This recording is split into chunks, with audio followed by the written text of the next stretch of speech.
लता मंगेशकर यांना गान कोकिळा म्हटलं जाते, मात्र कोकिळा कधी गातच नाही, तर नर कोकिळ गातो। मृत्यूनंतर हत्तीचे शव जंगलात कधी का आढळत नाहीत? तहान लाडू भूक लाडू केवळ माणसेच नाहीत तर प्राणी सुद्धा करून ठेवतात। काही मोरांना पंख नसतात, तर काही हत्तींना हस्तिदंत नसतात। उंदीर चोरीही करतात असं जर कुणाला सांगितलं तर त्यांचा खरंच विश्वास बसेल? उंदरांच्या शोधार्थ मारुती चितमपल्ली एकदा पारध्यांच्या वस्तीत गेले होते। त्या ठिकाणी त्यांना एक उंदरांसंबंधी तज्ञ व्यक्ती भेटली। त्या माणसाने रात्री 1 वाजता त्यांना पाड्यावर बोलावलं।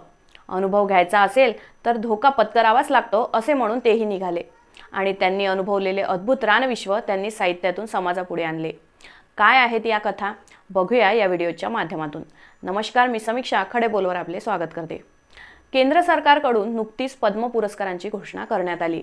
पद्म पुरस्कार 3 श्रेणींमध्ये म्हणजेच पद्मविभूषण, पद्मभूषण आणि पद्मश्री असे विभागले गेले आहेत।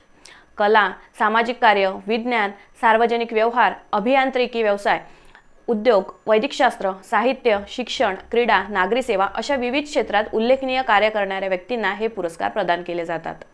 यंदा केंद्र सरकारने पद्मश्री पुरस्कारासाठी 30 नावांची घोषणा केली आहे। या नावांमध्ये प्रतिभावंत लेखक, आंतरराष्ट्रीय कीर्तीचे पक्षीशास्त्रज्ञ व वन्यजीव अभ्यासक मारुती चितमपल्ली यांचा समावेश आहे।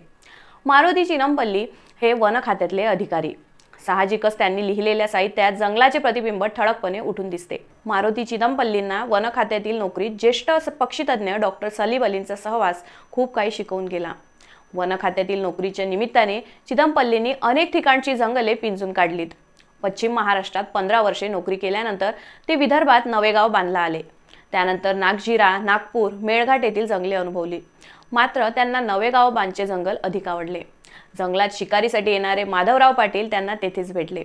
पुढे माधवराव पाटलांनी शिकारीचा नाद सोडून जंगल संरक्षणासाठी आपले जीवन वाहून घेतले होते।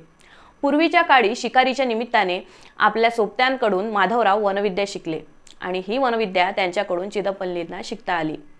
मात्र ही वनविद्या साध्य करायला त्यांना अनेक वर्षे लागली। जंगलाचे, जंगली पशुपक्ष्यांचे एक वेगळेच जग असते। या जगाची सर्वसामान्य माणसाला अत्यंत तोकडी माहिती आहे।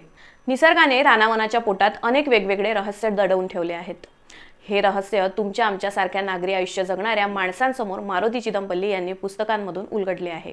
या रहस्यांचा त्यांच्याच शब्दात घेतलेला एक धावता आढावा आपल्यापुढे मांडते। वानरांना येणाऱ्या दुष्काळांची माहिती आधीच होते, म्हणूनच वानरे खाल्लेली पाने, फळे, फुले यांचा चोथा जमा करून त्यात मध मिसळून त्यांचे गोळे करून ठेवतात। हे तहान आणि भूक लाडू झाडाच्या ढोलीत ते पिल्लांसाठी तयार करून ठेवतात। अशा दुष्काळाच्या काळात म्हातारी वानरे एकमेकांच्या खांद्यावर हात ठेवून जातात आणि काही क्षणातच त्यांचे प्राण जातात। दुष्काळाच्या परिस्थितीत वानरांनी दाखवलेल्या या धैर्यामागे नवीन पिढीने तरी जगावे हा उद्देश असतो। एरवी भूक आणि तहान लाडू केवळ गोष्टीतच असतात असं आपण मानतो, पण प्रत्यक्षात प्राण्यांकडून ती कृतीत आणली जाते। माणसांसारखीच वानरे देखील शेकोटी करतात। वानरांचा संपूर्ण कळप एकावर एक लाकडे रचून शेकोटी तयार करतो। न पेटलेल्या या शेकोटी भोवताली ते अर्धा 1 तास बसतात आणि मग आपल्या मार्गाने निघून जातात। त्यांनी शेकोटी पेटवलीच नाही तर मग त्यांना ऊब कशी काय मिळाली? हे जाणून घेतलं तेव्हा वानरे डोळ्यांनी त्या शेकोटीतील उष्णता शोषून घेतात असं आदिवासींकडून कळलं। वानरे निघून गेल्यानंतर त्यांनी तयार केलेल्या शेकोटीतील लाकडं तुम्ही जाळण्यासाठी आणली तर ती कधीच जळत नाहीत। वानरांची लाकडे चुलीला साकडे ही म्हण कदाचित यावरूनच पडली असावी। प्राण्यांचा अभ्यास करताना या गोष्टी मी कधी प्रत्यक्ष अनुभवल्या तर काहींची माहिती गोळा केली आणि ती या प्राणीकोशाच्या निमित्तानं छोट्या छोट्या प्रकरणांतून लोकांसमोर येणार आहे। मुंगसाला पिल्लांसह रस्ता ओलांडायचा असेल तर घार आणि गरुडाची भीती असते, म्हणून आधी मुंगूस बाहेर येऊन डोकावतो आणि मग पिल्लांना कशा पद्धतीने रस्ता ओलांडायचा याचे संकेत देतो। त्या पिल्लांची आई त्यांना शेपटी पकडायला लावते आणि मग इतर पिल्लं एकमेकांची शेपटी पकडून रस्ता ओलांडतात। अशा पद्धतीने रस्ता ओलांडला तर हा कुणीतरी वेगळा आणि विचित्र प्राणी असल्याचा समज घार आणि गरुडाचा होतो। त्यामुळे ते त्यांच्या वाट्याला जात नाहीत आणि मुंगूस त्यांच्या पिलांसह सुरक्षितपणे रस्ता ओलांडून पलीकडे जातात। उंदीर चोरीही करतात असं जर कुणाला सांगितलं तर विश्वास बसणार नाही।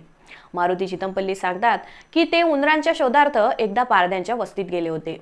त्या ठिकाणी त्यांना एका उंदरांसंबंधी तज्ञ व्यक्ती भेटली। त्या माणसाने रात्री 1 वाजता त्यांना पाड्यावर बोलावलं। अनुभव घ्यायचा असेल तर धोका पत्करावाच लागतो असे म्हणून चितमपल्ली निघाले। त्याच्याकडे एक करंडी होती। ती करंडी डोक्यावर घेऊन तो 1 किलोमीटरपर्यंत चालत गेला आणि रस्त्यातच त्याने करंडी उघडली। त्यात 1-2 नव्हे तर तब्बल 100 उंदीर होते। करंडी उघडल्याबरोबर उंदीर त्यातून बाहेर पडले आणि जवळच्याच एका शेतात गेले. अर्ध्या तासाने ते उंदीर परत आले तेव्हा त्या प्रत्येकाच्या तोंडात एक एक कणीस होतं. पारध्याने त्या कणसांमधले दाणे काढले आणि उर्वरित कचरा जाळून पुरावा नष्टही करून टाकला. त्या पारध्याने उंदरांना कणसाची चोरी करण्यास शिकवलं होतं. या उंदरांच्या बिळापाशी रान कोंबडीचे अंडे होते. तेवढे मोठे अंडे या उंदरांनी बिळापर्यंत ओढत आणले. मेळघाटातले उंदीरही फार हुशार. अर्ध्या एकरात त्यांची बिळे आढळतात. त्या प्रत्येक बिळात दगडाचा एक पिल्लर उंदरांच्या उंची एवढा असतो. बिळातून बाहेर आल्यावर उंदीर त्या पिल्लरच्या आडून शत्रुपक्षी आहे का हे पाहतो. शत्रुपक्षी असेल तर तो बिळात जातो आणि नसेल तरच तो बाहेर पडतो. ही सर्व त्यांची निरीक्षणे आहेत. ती चिदमपल्ली यांनी स्वतः प्रत्यक्ष अनुभवली आहेत असा ते दावा करतात. मोराला पिसारा असतो, पण जंगलातल्या काही मोरांना पिसारा नसतो. त्याला मुकना मोर म्हणतात. मोरनाची मध्ये या मुकण्या मोराला प्रवेश नसतो. हस्तिदंत नसलेल्या नर हत्तीला मुकना हत्ती म्हणतात. हस्तिदंतासाठी हत्तीची शिकार केली जाते हे मादी हत्तीच्या लक्षात आल्यानंतर त्यांना होणाऱ्या पिल्लांमध्ये जेनेटिकली बदल घडून येऊ लागले. हा बदल म्हणजे जंगलात हस्तिदंताशिवाय काही हत्ती जन्माला येऊ लागले. जंगलातल्या हत्तीच्या कळपात एखादा तरी मुकना हत्ती असतो आणि त्याला मादीसोबत समागम करण्याची परवानगी नसते. हत्तीच्या बाबतीत आणखी एक गोष्ट म्हणजे हत्ती म्हातारा झाला की हत्तीचा कळप म्हाताऱ्या हत्तीने त्यांच्यासोबत येऊ नये असे ठरवतो. अशा वेळी तो म्हातारा हत्ती नदीच्या काठाजवळ असलेल्या डोहात जलसमाधी तरी घेतो किंवा उंचीवरून उडी मारून मृत्यू पत्करतो. तर काही ठिकाणी नदीला पूर येईपर्यंत तो तिथे राहतो. म्हणूनच हत्तीचे शव कधी जंगलात दिसत नाही आणि चुकून राहिलंच तर सर्व हत्ती मिळून त्या हत्तीच्या मृतदेहाला डोहात नेऊन टाकतात. सर्वसामान्यांकरिता ही माहिती अद्भुत आणि आश्चर्यकारक आहेत, परंतु या ऐकीव कथा नाहीत तर ही जंगलातील प्राण्यांबाबतची वस्तुस्थिती आहे.